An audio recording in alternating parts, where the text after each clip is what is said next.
Your Honor, my name is Israel Bruce and I appear on behalf of Dunbar Holdings PLC, the applicant to this interim application and the defendant to the main cause of action. My learned friend Mr. Nazrul appears on behalf of Cornelian Limited, the claimant in the main action and the respondent to this interim application. Your Honor, this is an application by Dunbar Holdings PLC under Civil Procedures Rule 14.15, seeking the permission of the court to withdraw a previously made admission.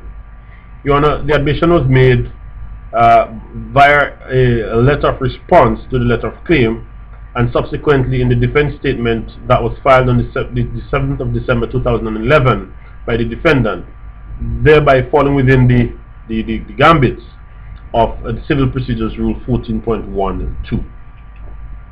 Your Honor, the claimant is and has been at all material times a business engaged in construction, renovation and maintenance works, and the defendant has been for all material purposes a company engaged in business development. Your Honor, are you familiar with the facts of this matter? Your Honor, on the 26th of February 2009, the defendant purchased the freehold interest of the claimant in a property known as Snaresbrook Park Hotel at the cost of £2.2 million.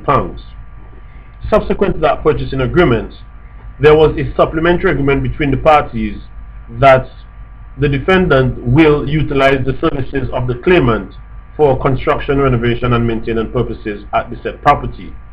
Your Honor, turning to paragraph 3.2 of my skeleton argument, during the first year of that arrangement, the claimant was successful in that it was awarded contracts to the works for the defendant.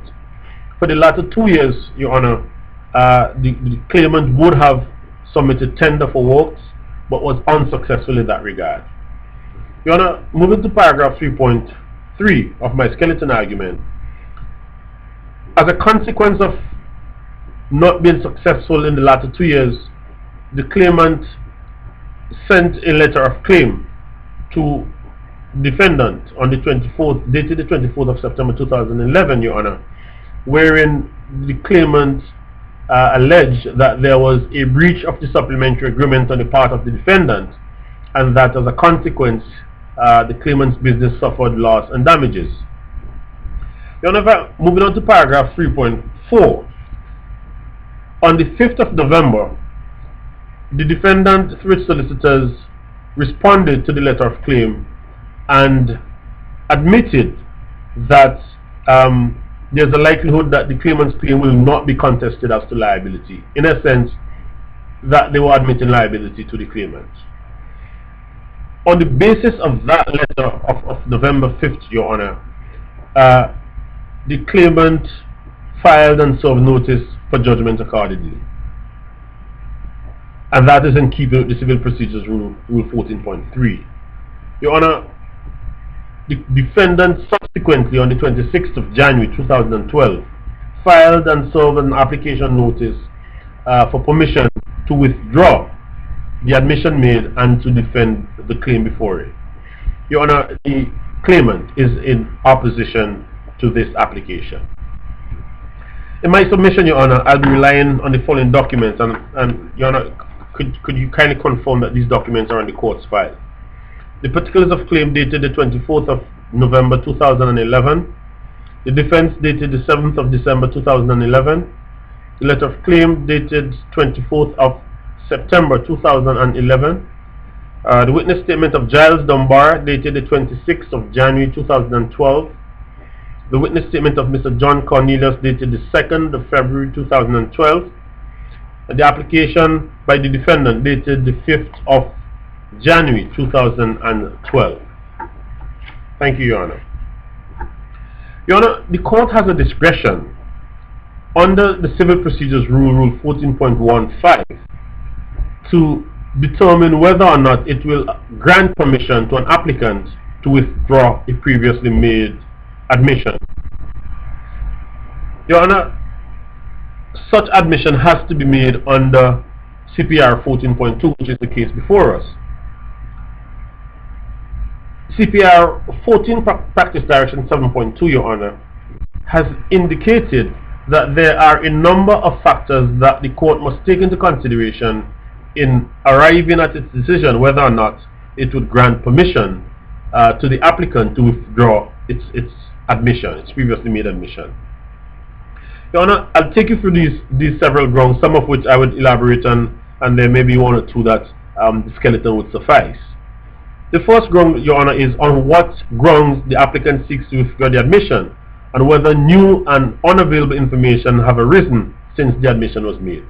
Your Honor, as to the second part of that limb, no new and unavailable information has arisen, and so our submission on this point has to do with the ground upon which the application is being sought. Your Honor, the ground upon which the application is being sought is principally that the application, the admission, was made in error. And Your Honor, I'd like to draw your attention to the witness statement of Mr. Giles Dunbar, dated the 26th of January 2012, and Your Honor, in particular to paragraph 3 and 16. Your Honor, paragraph 3 of that. Are you with me, Your Honor? Thank you. Your Honor, paragraph 3 reads, I am bound to accept that admissions were made by the defendant in this case, as pointed out by Peter Parker in his witness statement. These admissions were made in error and should never have been made. The defendant seeks to withdraw them. Paragraph 16 of that same document, Your Honor, reads, as should be apparent from what I have said above, the admission as to liability in the defense, and indeed in the letter of response, it came about by reason of a genuine mistake. The application to withdraw the admission has been made promptly and in good faith. Your Honor, we see from the submission here of Mr. Dunbar that it was an error on the part of the purchasing manager and the solicitor who collectively made this decision in the ignorance of Mr. Giles Dunbar, the CEO of the company at that time. Your Honor, that was a key and critical decision for the company, and it was made without the knowledge of the CEO. Your Honor, I'd like to draw your attention to paragraph 12 and 13 of the witness statement of Mr. Giles Dunbar. Your Honor, paragraph 12 reads, when the letter of claim arrived, Messrs. Underwood, the defendant's solicitors at the time, discussed the matter with Mr. Lestrange. Mr. Lestrange here is the purchasing manager. They seem to have formed the view that the claimant had a sound, indeed unanswerable case.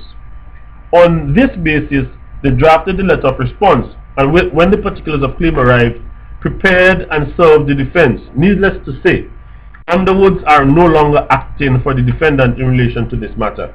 Your Honor, we could form our own opinions as to why. Your Honor, can I ask you kindly if you would read paragraph 13 to yourself?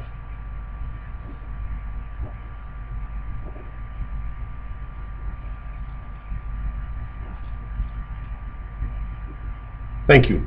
Your Honor, the second limb has to be the conduct of the parties during that which led to the admission of liability.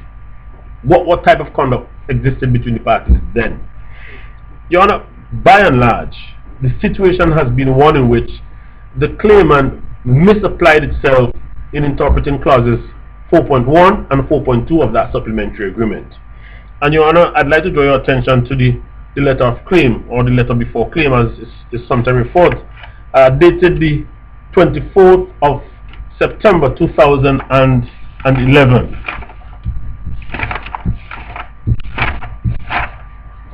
Your Honor, paragraph 2 of that particular document, it reads, you will recall that Dunbar agreed that Cornelian should be exclusively entitled to carry out works of maintenance, renovation and construction at Snaresbrook Park for a period of 3 years following the sale. Your Honor, that is the understanding that the claimant had. But Your Honor, I'd like to draw your attention to the actual agreement, and in particular the bone of contention in this issue here, which shows the area of defense for the defendant. Your Honor, may I draw your attention to clauses 4.1 and 4.2. And Your Honor, that document is submitted with the letter of claim by Parker. Your Honor, clause 4.1, The vendor shall be invited to carry out works of construction, maintenance and renovation which are to be undertaken or carried out at the property in the period of 3 years commencing on the completion date of the sale. Your Honor, that is clause 4.1. Clause 4.2 is very instructive in the regard and for a broad understanding as to what is the situation before us. And Your Honor, can I ask Your Honor kindly to read clause 4.2 to yourself?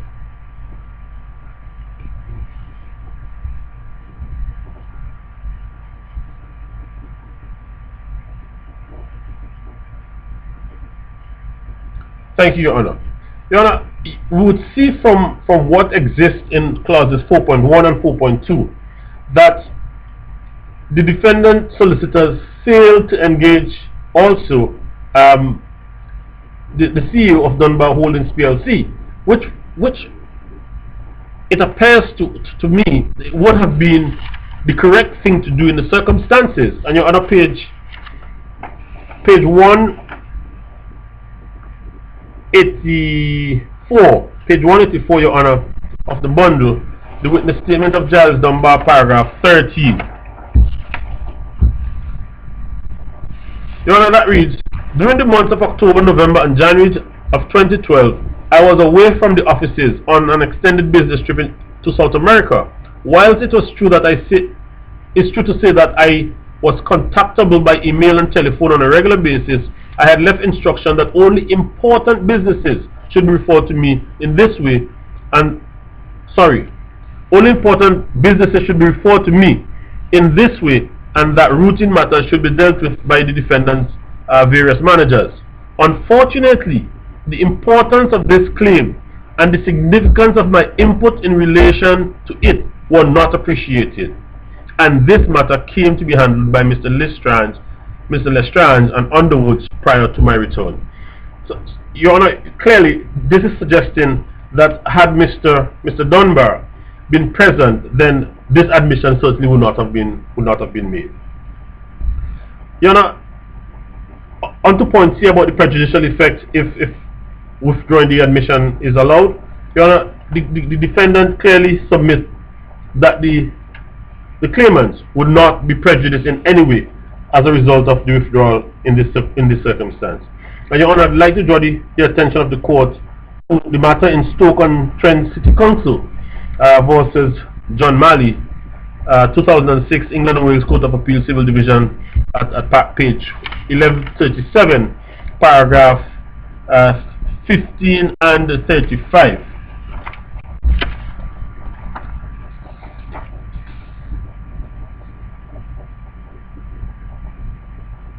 Your Honor, I'd like to start at paragraph 15. It says, the Deputy District Judge directed himself that he must first ask whether counsel withdrawal of the admission had been made in good faith, or whether it would be appropriate to permit, to permit the withdrawal. If it was, or might be appropriate, he had to consider two further questions. One, these were whether the counsel had good prospects of defending the claim, and finally, what prejudice would be caused to the parties if he allowed the withdrawal of the admission he had to carry out a balancing exercise. And Your Honor, paragraph 35. I also accept that in order to show that the withdrawal of a pre-action admission is likely to obstruct the just disposal of the case, it will usually be necessary for the claimant to show that he will suffer some prejudice which will affect the fairness of the trial. Examples of this kind of prejudice were discussed during the hearing. In the light of the admission, the claimant might agree to the destruction of an item of real evidence. He might agree that an expert inspection is not necessary, and it might no longer be possible for one to take place. Witnesses might have died or lost contact. So, Your Honor, we see here in Stoke that a number of factors have been identified which must be considered before one could form the conclusion that the claimant has been prejudiced. Your Honor, as to factor D, would refusing to allow the withdrawal of admission prejudice anyone? Your Honor, clearly, we wish to rely on paragraph 5.5 of the skeleton without any addition.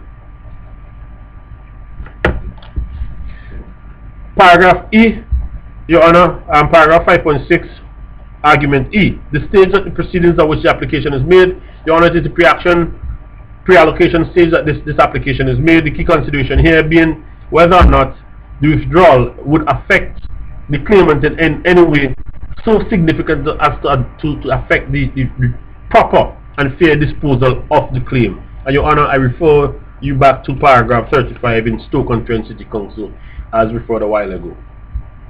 Your Honor, factor F, the prospect of success. Your Honor, without this admission, it is submitted that Cornelia Limited has no prospect of succeeding in this particular claim. In the interest of the administration of justice and the overall circumstances, Your Honor, we wish at paragraph 5.8 of the skeleton argument to rely on those questions that we've posted and to conclude by recognizing the overall circumstances of the case, Your Honor. Firstly, that two parties entered into an agreement. Secondly, one of the parties misapplied itself in terms of the interpretation of that agreement. Based on that misapplication and misinterpretation, has issued proceedings in the matter. Your Honor, a decision was taken to admit liability in the circumstances in the absence of the Chief Executive Officer, a key person in this matter, and as such, Your Honor, it is key and critical to the proper administration of justice that Dunbar Holdings fails to be allowed to withdraw this admission and to allow for the case to trot its proper course. Your Honor, based on the arguments I have put forward, we ask the court to utilize its discretion and grant permission for the defendant to withdraw the admission and for the claim for directions to be given for this matter to go ahead in court. Your Honor, unless I can be of any further assistance to your court, this is my humble submission. Thank you.